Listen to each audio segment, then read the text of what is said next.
Calendar of the future needs to know that there's traffic en route to my meeting and prompt me to leave 20 minutes early. Calendar hasn't changed in thousands of years. In fact, if you were to strip away UI and logo, there's very little difference in feature function. The only innovation that really happened is people took these calendars and brought it on the web.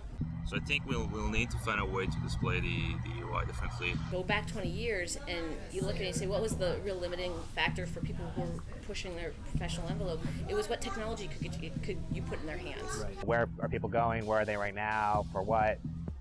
We're at very much the early stages of it. It isn't just necessarily, schedule this or schedule that, but it's all the things that are going on in your life and how you tie in, and that's what's really exciting. Now the floodgates have opened.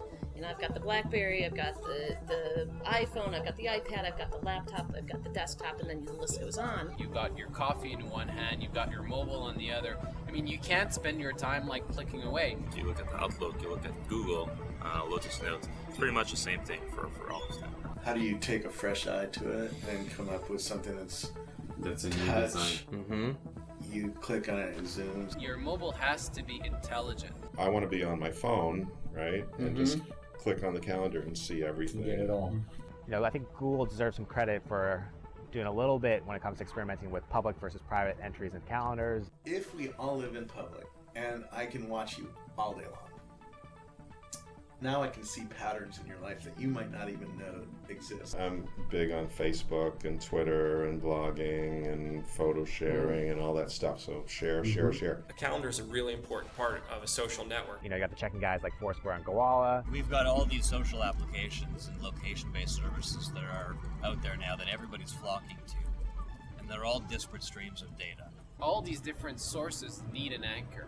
And this anchor is your calendar. I'm a calendar guy, so I would rather go to my calendar and see there's my rental car reservation number, there's my hotel reservation, there's my flight. It's becoming more and more intelligent because it knows where you've been, who you're meeting, what you're doing, what you're going to be doing.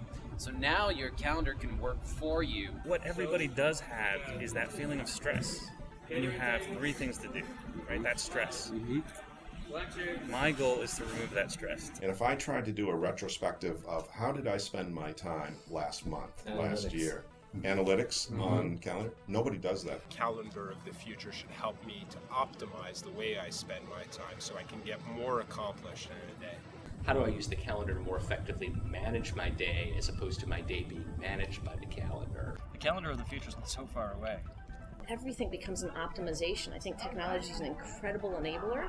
And once the enabler is in place, now I think the bar that people are setting for themselves for how do we deliver value to professionals is to start tuning what comes through that enabling system. Sure. And so that's an act of optimization probably at its purest form. You guys are really thinking much further ahead than anyone else that I've seen in this space. So I think that's critically important.